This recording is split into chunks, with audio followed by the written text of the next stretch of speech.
बिस्मिल्लाहिर्रहमानिर्रहीम। अच्छा, ये जो एक्स-रे है, ये एक बच्चे का एक्स-रे है।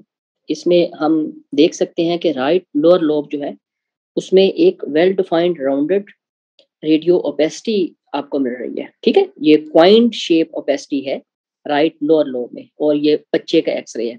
तो ऑफ कोर्स जब भी कोई पॉइंट शेप ओपेसिटी हमको मिले, तो पॉइंट शेप ओपेसिटी जब मिले तो हमारे ज़हन में जो फर्स्ट जो थॉट प्रोसेस आता है, वो मैलिग्नेंसी से रिलेटेड ही आता है। लेकिन इस केस में मैं ये बताना चाह रहा हूँ कि अगर बच्चा हो, ठीक है? बच्चा हो और उसके लोअर लोब में, मैं ख़ास तौर पे ये कह रहा हूँ कि लोअर लोब में, वैसे तो कहीं भी ये हो सकती है, ठीक है? अपर लोब में, मिड लोब में, लोअर लोब में, कहीं भी ये हो सकती है, लेकिन मोस्ट ऑफ द टाइम ये लोअर लोब्स में होता है। अगर आपको लोअर लोब में रेडियो ओपेसिटी राउंडेड मिल जाए, तो आपने टॉप ऑफ द लिस्ट जो है बच्चों में राउंड नमूनिया को रखना है, ठीक है?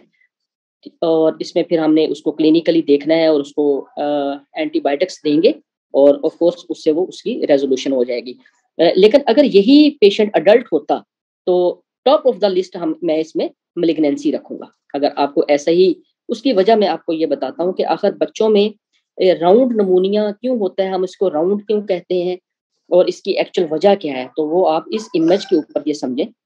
एक्चुअली जो बच्चे होते हैं ना, उनमें जो एल्वियोलाई के दरमियान में जो पोर्स ऑफ कोन्स होते हैं या फिर लैम्बर्ट चैनल्स होते हैं, ठीक है? जो कि इंटरकनेक्टेड चैनल्स होते हैं, जो कि एक वन पैसेज को सेकंड पैसेज से जोड़ते हैं, ठीक है? या फिर मार्टन चैनल्स होते हैं, वो बेसिकली डेवलप नहीं हुए होते, वो अंडर डेवलप्ड होते हैं, ठीक है? तो जब ये पोर्स ऑफ कोन बने ही नहीं बच्चों में, तो क्या होता है कि एक एल्वियोलाई की जो इन्फेक्शन है, वो उसी के अंदर ही महदूद होकर रह जाती है, उसका स्प्रेड होता ही नहीं सेकंड एल्वियोलाई के अंदर, due to maldeveloped are due to not fully developed of the pores of cones or Lambert channels, ठीक है?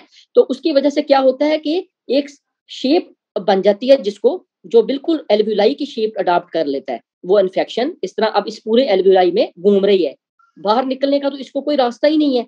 लेकिन अडल्ट पेशेंट में क्योंकि पोर्स ऑफ कोन्स बने होते हैं, डेवलप्ड होती हैं, तो इसलिए इन्फेक्शन एक से दूसरे एल्वियोलाई, दूसरी से तीसरी और तीसरी से चौथी, इस तरह हमको एक पैच ऑफ कंसोलिडेशन का हमको एक पैच मिलता है। लेकिन राउंड नमूनिया की शेप एल्वियोलाई की शेप ही अडॉप्ट कर लेती है, due to maldeveloped are not fully developed of the pores of cones. तो बड़े पेशेंट में, अडल्ट पेशेंट में हमने मैलिग्नेंसी को टॉप ऑफ द लिस्ट रखना है और क्लिनिकली उसकी कोरिलेशन करेंगे और हम उसमें सीटी स्कैन एडवाइस करेंगे फर्दर उसको एवेलुएट करने के लिए। और बच्चा है तो क्लिनिकली भी हम उसको देखेंगे और अगर लोअर लोब्स में है तो हमने टॉप ऑफ द लिस्ट हमने राउंड नमूनिया को रखना है। और राउंड नमूनिया राउंड क्यों होता है, वो मैंने आपको बता दिया कि उसकी शेप राउंड क्यों हो जाती है।